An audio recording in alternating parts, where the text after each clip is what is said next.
Yes, guys, welcome back to another video here at AWX Talks Boxing. I am joined by the one and only, and I would say a really prominent figure in influencer boxing, Ryan Ventura. How are you doing today, bro? I'm good. Thank you for having me on the show. Yeah, no worries, man, no worries. So, first of all, I just want to ask you, what's it like announcing in front of thousands in attendance and millions around the world in these boxing events? It's the best. It's the best natural high that I can ever have in my life without being on any hallucinogens. Great feeling. I bet, man. What got you into announcing in the first place? Well, that's actually a good question.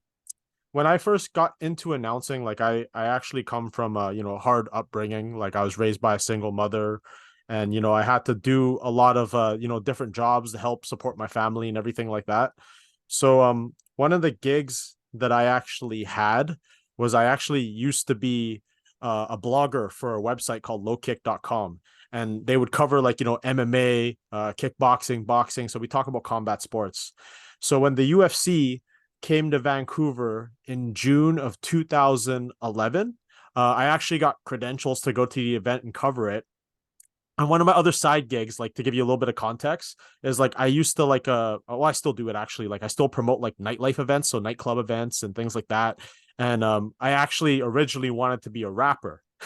And so like I'm pretty comfortable in the mic. Sometimes like I'd go into the club, like I'd go up with a DJ and hype up the crowd and things like that. And on fight week, when that UFC event was in town, they had an event called the MMA Expo, and that's where you can like meet fighters and get autographs and things like that. And I saw a local promoter posting up a flyer for an event called Quest for Glory. It was like a local show, it was his first show. And I saw him putting him up there. And like, I've been a lifelong combat sports fan. I grew up watching boxing and martial arts movies with my grandfather, rest in peace. And I went up to the promoter and I was like, hey, man, like, I'm very comfortable on the mic. I love combat sports. Could I please try to announce your event? And he actually hired a guy, but he gave me free tickets to the show. So the show was happening a week after the UFC event. I went to the show. I brought my younger brother and my cousin. Something in me said to pack some dress clothes, right? So I go to the show, and the guy that they had halfway into the card, he just wasn't the announcer type. He actually was a professional narrator, like he would narrate documentaries, like nature documentaries and things like that. And he was a good talker, but he wasn't a good announcer. So the promoter came up to me and he's like, "Hey Ryan, do you want to give this a shot?" And I said, "All right, sure." Like, luckily for me, I packed my dress clothes in my backpack. I went to the back, I put on my dress shirt. And it was interesting because like I didn't know anything about the event. I didn't know any of the fighters. I didn't know any of the officials. I knew nothing about the card. I just went there as a fan. The promoter gave me a notepad and a pen. As the fighters were walking to the ring, I would go up to the corner and be like, "Hey, what's his name?" I'd write down his name in the pen and the pad. And oh man, the worst part was when the fight went to a decision. So at the time, professional MMA was illegal in Vancouver. So all these events were amateur events. So all the officials were volunteer officials. So I would have to go up to every judge at the event of a decision, and I would have to score it myself on the notepad. And I'm horrible at math. Like I'm shit at math, right? So like they left it to me to score these fights if it went to decision. At the end of the day, I was like, okay, I tried ring announcing. I thought I did okay. I did my best. You know, I left the event. The promoter's like, hey, wait up, wait up. Here's your paycheck. He gives me some money for the event. I'm like, oh shit, I got paid for this, right? And he's like, hey, do you want to come to the next one? And I've been doing fights ever since. So I've done every kind of combat sport that you can think of all across Canada. I've worked all across North America. And thanks to the power of social media and Instagram, Misfits found me, and I've been doing their fights for the last. So I did Misfits 3, and I did Misfits 5 and 6, and I'll be working the undercard for 7. So like I'll be working my fourth event with Misfits, and it's been a fantastic experience. Yeah, that's such a great story, man. Thank you. I bet you're so glad as well that you did take that opportunity, like when you first did it in the first night. So imagine you Yeah, said like, oh no, sorry, I just don't feel like doing it, whatever. Like maybe you would have made that like step and you would have made this career for yourself. So honestly, that's amazing, man. Such a good story. thank you. And one of the things that like has kept me going through the years is just my genuine enthusiasm for fights. Like I'm absolutely obsessed with combat sports of all kind. Like I don't know if you can see my room, but in my room back behind here, like I have like a mural of Muhammad Ali. I got Bruce Lee. I got like all the posters and things like that from previous events. Like ever since I was a young kid watching Mike Tyson fights with my grandfather, I just love fights. I love fights of every kind, of every level, from the influencer to the highest level of boxing to the highest level of kickboxing and MMA. I'm just absolutely obsessed and invested in it. Yeah, that's great to hear, man. That's great to hear. Thank Um, you. how does it feel, right, to have one of the biggest superstars in the world in KSI introduced you at Misfits 05? That was surreal. I didn't even know that that was happening until I went back and I watched the replay. I'm like, oh shit, that's KSI. Oh shit, he said my name. Cool, man.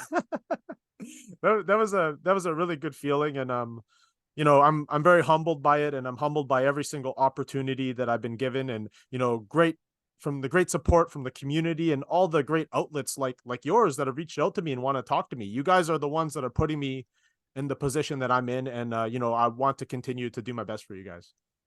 That's great to hear, man. That's great to hear. Oh. I was actually at the Misfits 05 event in Telford, Right and on. your announcing was amazing, man. Honestly, and that whole event was like amazing. 100% like made my year already. That event was so good. So That was obviously not surreal. my first one, and just see it like be done that well and be that fun. Because to me, it didn't really feel like an average like boxing card, like professional boxing event. It just felt like fun. Yeah, So it felt like a party. it was amazing to be a part of, man. And honestly, your Yeah. your announcement was amazing. Like, Thank you, thank you. I do my best. One of the cool things, you were in the crowd for that event. Like I love like that tradition in the UK where you guys all sing songs together in the crowd. So, for me, like all the years of watching like fights and like, I'd watch like fights in the UK, everyone would sing Sweet Caroline or Wonderwall and things like that. I'm like, oh, I'd like to be there one day. And then next thing you know, I'm in Telford. I'm like, oh shit, I'm singing with the crowd and I'm in the middle of the ring with everyone. It's surreal. Beautiful yeah, feeling. amazing, man, amazing. Yeah. Yeah. Right. So I know you can't obviously make any predictions, right? But not Mhm. necessarily the best. But what would you say are your top five favorite like influencers right now? Mm. Well, try without trying to be as biased as I possibly can. You can see there's a giant Filipino flag Yeah. like in my room. So by default, my number one guy is Salt Poppy. He's a very humble, very kind guy, and in my opinion, he represents the embodiment of the Filipino spirit. We're hardworking, we're blue collar people, yet we're fun loving, and we just so happen to know how to fight. It's in our DNA, right? Like, like I was telling you, like, since the days of watching boxing with my grandfather, like, he like even like before I was watching boxing with him, like, in the Philippines, he was learning how to box, he learned how to do karate. So it's part of like our culture to fight. Number two, I guess would be the boss KSI. Without him, there would be like, no Misfits, right? And I'm grateful for him and the opportunities that have been presented to me.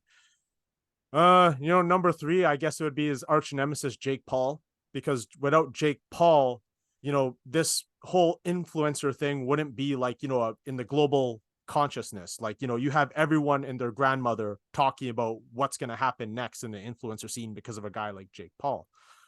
Um, Number four, I would say Waleed Sharks. Waleed Sharks, on a technical level, because like I'm a fight guy.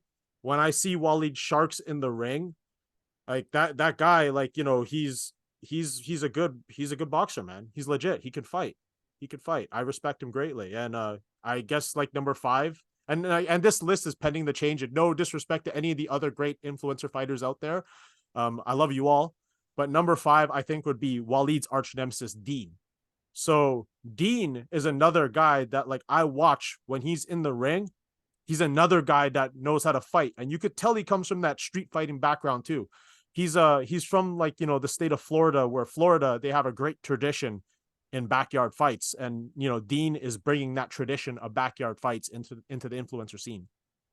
Yeah, yeah, well said, man. I like how you put like Salt Papi as your first because I think these guys like Wiley Shark, Salt Papi, and Dean the Great. They encompass what it means to be an influencer boxer. They don't take themselves too seriously. They still promote the fights. They still have fun, and yet also they can fight and they fight extremely well. And I Mm-hmm. think when you put those things together, you make superstars, and that's why these guys like Wiley Sharks and Salt Papi are literally like overnight superstars. So yeah, I like how you pick those guys. Yeah, like really Mm-hmm. good. Thank you. What has been your favorite event, like Misfits event so far? I would think that my favorite Misfits event so far, and the experience has been great, has to have been the one in Telford, just because it was my first time in the UK, and the whole Telford Telford Convention Center, is that the building? I think International Center, yeah, yeah. yeah, Telford International Center. The place was sold out. You were there, man.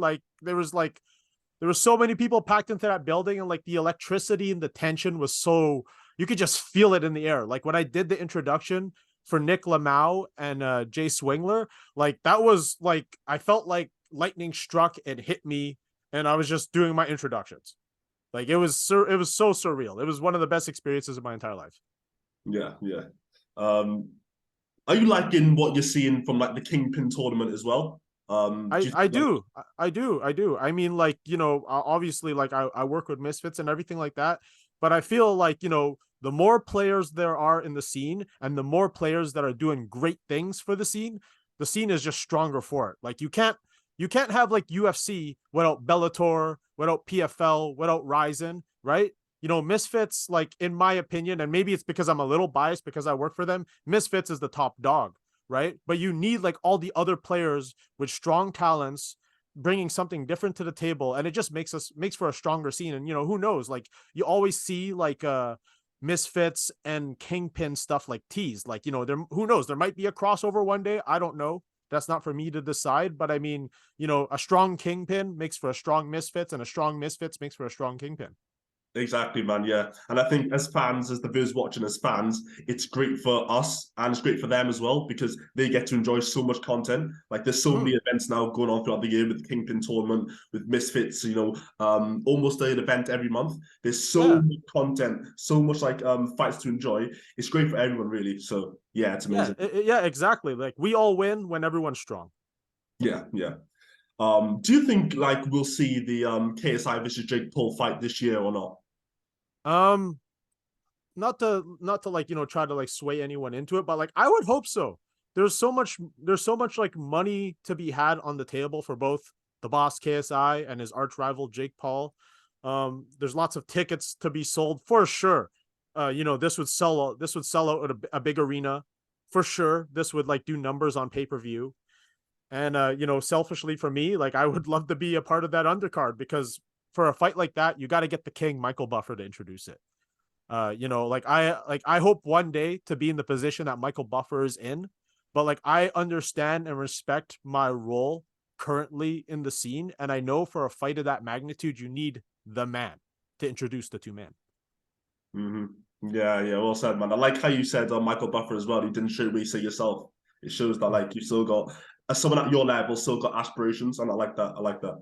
So Yeah, of course, of course. Like I mean, like I'm, like I said, I'm new to the scene, and also like this large platform being on the zone and Misfits boxing, this is new to me, right? Although like I've been in the game for 12 years, I'm still a baby to you guys, so I need to earn my stripes, and I need to earn my respect to eventually get my way into that position. yeah, well said, man. Well said. Now on to traditional boxing. Mm. What were your thoughts on the Garcia versus Tank fight? Oh, bro, like that actually went down like how I thought it would. Um, you know, the great equalizer in boxing is always power. Speed, timing, and accuracy like are always like major keys. But like someone like Tank is a clever guy. He's not as fast as Ryan Garcia. Maybe he might not be as technical as Ryan Garcia, but the man for sure is accurate. He has accuracy, he has timing, and he has power. And you saw what happened, man. Like if you've ever eaten a liver shot like clean before, like there's no doubt in my mind that guy's not getting up, man. Like you can't tell me that guy's not getting up, because like I've like for myself, like as a martial artist and a person that's trained, I've actually had a few kickboxing fights myself. I've ate like big liver shots before, and bro, like I've been on the ground for like 20 seconds. So I can only imagine getting hit clean by Tank. Like you're not getting up, bro. Not getting up. Yeah, yeah, man. Tank has scary power as well. So I think I had Tank winning as well, but not as well as he did and not as early as he did. So it's Mm-hmm. credit to Tank, man. But honestly, like an amazing event. And it shows, like, obviously in the pay-per-view numbers, it shows if you give the fans what they want, it will do well. So I think Yeah, credit to 100%. both fighters, honestly. Like I respect them so much for getting in there as well. and facing each other. Like, so I Yeah. respect it so much. Well, I think too, like it has a lot to do with them being in the generation that we're in. Like, if you don't mind me asking, how old are you? I am 20 years old. You're 20 years old? Yeah. Oh shit, man. Oh, cool. Like, well, I don't look like it, but I'm 35, right? But like, I'm sort of like at the beginning, at like the tail, like you're at the tail end of like our generation of fights right now, right? So they have like someone like Ryan Garcia and Tank, young, undefeated at the time, agree to fight each other, like at their very best. That says a lot about them, and that says a lot about our generation. That we're willing to like set aside our differences, meet somewhere in the middle financially, and make this shit happen. Because like I can think back like growing up, like all the years of all the great fights that did not happen, right? Because of like, financial disagreements, promotional disagreements, politics, etc. Right. So to see Ryan and Tank, go at it, like I hope that gives an example to like boxing as a whole. And I hope like, eventually, especially like, in the heavyweight division, I hope that eventually we could see like, the Tyson Furies and the AJs and the Tyson Furies and the Usyks, etc. Right? Yeah, 100%, man, 100%. Mm. Before Um, before they get old, we need to see it. yeah, 100%. And this leads on to my next question. Do you think, like, obviously, because of the business and the money side of Tank versus Garcia, it did so well? Do you think that will trigger now other big fights to happen? I hope so. I mean, like the money on the, like at the end of the day, like this is the fight business, so like money is always like the thing that will get people to agree to things, right? But I mean, like the money has always been on the table. Like that fight between AJ and Fury, that should have happened like as soon as like restrictions were lifted in the UK. That should have happened in Wembley Stadium, not like the Wembley Arena, but the actual Wembley Stadium, like the big football arena, I should say. Right? Like what, you can't tell me that wouldn't like do numbers. Like you're gonna sell all the tickets, that's gonna sell all the pay-per-views. That's probably the biggest fight in UK boxing that could have ever been made. 100%, man, 100%. And I know a lot of UK boxing fans are so annoyed that that fight hasn't been made yet. And It but we, has to. yeah, I think the issue is though we don't know who's to blame because one side says one thing and the other side says another thing, so we just don't Yeah, know who to blame. But yeah, man. I just hope that they meet in the middle, because one of the things that like from my generation that really upsetted me was not seeing prime Manny Pacquiao fight prime Floyd Mayweather. Hmm. Yeah. Right? Like I mean, like the better man that night when Floyd and Manny finally fought, the better man won. Man, like Floyd won. He clearly won. But I feel like it would have been different in 2009 when like, Manny was like destroying De La Hoya, and he was destroying the Margaritos and destroying Miguel Cotto, right? Like Manny Pacquiao was the actual destroyer. And, he like Floyd caught him at a time when he was no longer that, Hmm. Yeah, right? yeah. But yeah, are you comfortable giving predictions like pro boxing predictions? Yeah, or Yeah, not? yeah, yeah. That's Yeah, fine. That's sure. fine. So yeah, can I get your predictions for Tyson Fury versus Alexander Usyk if this actually happens? I feel like Tyson is, he's a big man, he's quick as a cat, and he's so intelligent. His boxing IQ is some of the best boxing IQ I've ever seen for a big man. And he moves like a middleweight. Maybe he moves like a lightweight even. But like I feel like, Tyson could have stopped Usyk in 9, in my opinion. Right? But Usyk is, he's something else. Like mentally he's unbreakable. His country is at war. So you can't play those mental Gypsy King games with him. It does not work. You can call him all the names you want. You can attack his family verbally, and you can talk all kinds of shit about him. You're not going to break him mentally. So the only way to beat Usyk is with your skills. And I honestly feel like Tyson Fury is too big, too fast for Alexander Usyk. Yeah, good call, good call. Anthony Joshua versus Deontay Wilder. Hmm, very intriguing fight. I like. I feel like AJ obviously is like a better technical boxer, but it's just it's the Bronze Bomber, man. Like there's just something about Deontay Wilder's power. Like he's like a once in a generation fighter, like the guy that has like the eraser, right? Like you get hit by it once, you're not getting up. The only exception is Tyson Fury.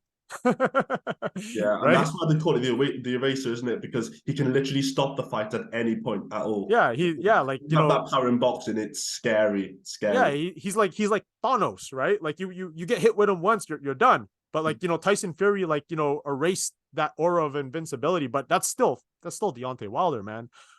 If AJ, can like be technical and don't engage in a brawl with this man, I think he could win a decision against Deontay Wilder. But it's just that what if? All it takes is one. All it takes is one. Yeah, good call, good call. And the last one, Devin Haney versus Lomachenko. Okay. It's funny that you mentioned this because like I was messaging my boys. Like I have like a group chat with all my closest friends and we just talk about fights all the time. And I was looking at the betting odds. Loma's the underdog in this fight. How is Well, Lomachenko the underdog in this fight? Lomachenko was undefeated for so long, and like in my opinion, Loma like has the style that like Manny Pacquiao made famous, but it's on another level. Like he basically took Manny's style and like turned it up a few notches and made it even more technical, even more fast, even more matrixy, if that makes any sense, right? I think Loma can get a decision over Devin Haney, but the one thing that I don't understand is why is Devin Haney the favorite in this fight? I agree. Maybe it's because he did beat Kambosos twice in his own backyard. Maybe that Yeah, could be a factor, but still, yeah, Lomachenko's up there, and he so he's still Vasily Lomachenko, man. He's still the Matrix. Like that man still has barely been hit, and he hasn't tasted much. He hasn't tasted much defeat in his career. So like you got to give that man his respect, and you still got to give him the favorite in that fight. yeah. No, I agree. I agree. Um, and like, just a question, right? Do you have any boxing experience yourself? I do have a bit of boxing experience, but mainly it's kickboxing and MMA. So like I've been training formally in kickboxing and MMA since I was 18 years old. Had 3 kickboxing fights. Really good experience. In terms of like, just the sweet science itself, my cousin Sean, shout out to Sean, he's one of my closest friends and confidants. He's probably like one of the most like when it comes to boxing, he's the guy that like I always go to in terms of boxing. In fact, like when I was preparing for my last kickboxing fight, I went to him, to help me with my footwork and like my understanding of distance and everything like that with my boxing as well. Because like he's competed at a high level here provincially, amateur boxing, and like he coaches at the local gym here, Quinnet Boxing. Shout out to them; they're an excellent gym here. But yeah, in terms of like boxing, like that hasn't been like my main focus, except for like to add to my kickboxing and to my MMA. Yeah, yeah. This leads on to my next question, actually, quite I nicely. think I know. I think I know what it is, but continue. um, would we see you visit Michael Buffer potentially on the Misfits card? Oh hell no! I didn't expect that form of questioning. First of all, Michael would probably kick my ass. All respect to him. I don't know, man. Like I would never like want to fight him. Maybe there's a few other announcers that I'd want to fight, but I'm not gonna mention any names or anything. But maybe like down the road, we can get like when my health is in order because I'm actually recovering from a torn ACL and MCL on my left knee. So like I had a really serious knee injury from last year, and I'm still recovering from it.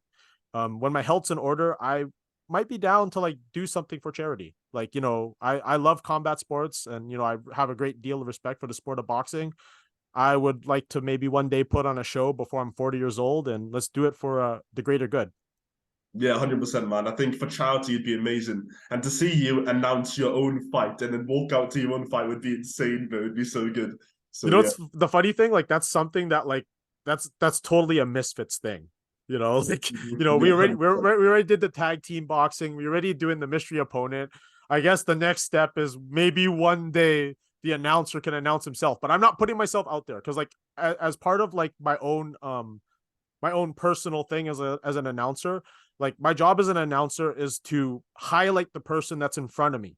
It's the show's not about me. No one pays a dime to see me announce anyone, right? My job is to announce who's in front of me, make them look really good and sound like the best in the world and send them out into battle. That's what I do. But maybe at a lower level, like, yeah, I'll fight. Perfect. Brilliant. Brilliant. And do you have any advice for anyone that wants to be an announcer themselves in the future, just like yourself? Absolutely. First of all, for anyone that's watching this and you aspire to be an announcer, the number one thing that I can tell you is to create your own style. Number one, create your own style, be your own person, be your own human being. Like myself as an announcer, I've been influenced by the great Michael Buffer, by by the great Jimmy Lennon Jr., Bruce Buffer, so many wonderful names out there. And it took a while for me to sort of like, understand I am influenced by these guys, but I have to like do it my way. So my advice to you is to not try to be the next Michael, the next Bruce, the next me. Be your own person. The next set of advice that I can set to you is be persistent and consistent. So if you want to be an announcer, you have to remember, like, you can't do Misfits, you can't do UFC right away. You have to be like me. You have to like start out in the lower end cards, get in touch with your local promoter in the area, ask them if they need an announcer. When you get to that level, be prepared to change in broom closets. Be prepared to change in like the public bathroom with everyone else where they use the bathroom, right? Be prepared to maybe not get treated the way that you want to be treated, but you have to understand, if you're really serious about this craft, you have to eat a little bit of shit here and there, right? And the third thing that I can tell you as well is not to sell yourself short, like when you work with an event, like I know when you're starting out, maybe you might take a paycheck here, a paycheck there. Maybe some events you might have to do it for free, but just understand your value as an announcer, what you bring to the table, and just stick with it, man. Just stick with it. And I'm just trying to think like another thing. Okay, I guess like the last thing that I can say, and it's worked for me. I can't speak for any other announcer out there. Be engaged with the community that you're a part of. So if you're announcing influencer boxing, if you're announcing MMA, if you're announcing whatever sport that you're into, be into that sport. Be into it. Engage in Twitter. Go on Reddit. Watch as many fights as you can. As an added bonus, train yourself. Maybe have a few competitions yourself. So that way, when you introduce that man or woman in front of you, you have a greater understanding and respect for what they're about to go to. Being in a fight is a very vulnerable thing. You're like half naked in front of thousands of people, and you could potentially be knocked out in front of your mom or dad or your wife or husband, right? So it's a very vulnerable thing. So you have to respect like what this person's about to get into. So whenever I do that introduction, I have that in the back of my mind. This person put in 3 weeks, 3 months of training camp. This person sacrificed time with their loved ones. This person sacrificed time to be here, to put on a show for you. So the least that I can do is give them a great introduction. And that's it. Yeah, good man. Yeah. I think you remembering as well that these fighters dedicate themselves fully into these camps, they really push themselves. And obviously they've got friends, family, loved ones watching them. It is a vulnerable thing. So I think you remembering that and you almost bringing that element into your announcing there's no wonder why you've got to where you've got to, man. So I can just say like, yeah, just thanks for that. That's really good advice. Thank you.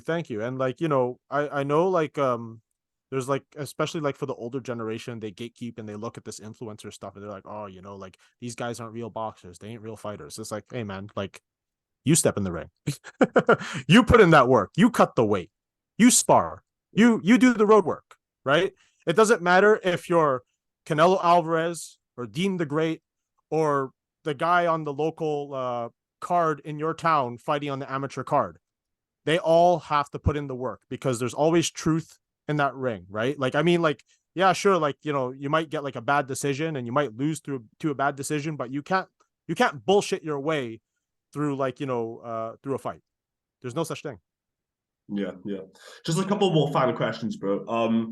How did you feel at first announcing for Misfits? Did you get nervous or like were you calm or what was the emotions like? At first I was calm just because like I said, I've been doing this for a while. So I've done this so many times in front of 0 people to thousands of people. It makes no difference to me. My introductions are of same quality, right? But when I first got the Misfits for Misfits 03 in Austin, Texas, that's when it really hit me like, okay, the stage is different, like the platform is much, much bigger than before. But, at the end of it, like I got a little bit more comfortable and, I did my job. Are you a fan of Michael Buffer? And I think you are. And have you ever met him before? I've never met him before and I look forward to meeting him at 07. And the last question, how long do you want to be working for Misfits for? For as long as they want to have me. I mean, if it were up to me, I would work for them for the rest of my life. And if any other big promotion like in combat sports wants to have me, I'd love to work with you too. Brilliant, man, brilliant. And there we have it, guys. Thank you, Ryan, for this interview. And good luck with everything in your career, man. And Thank you. I look forward to seeing you soon, man, and seeing you in May 13th. Awesome. Awesome. I'll see you there. Thanks, man. Thank you. All right. Take care.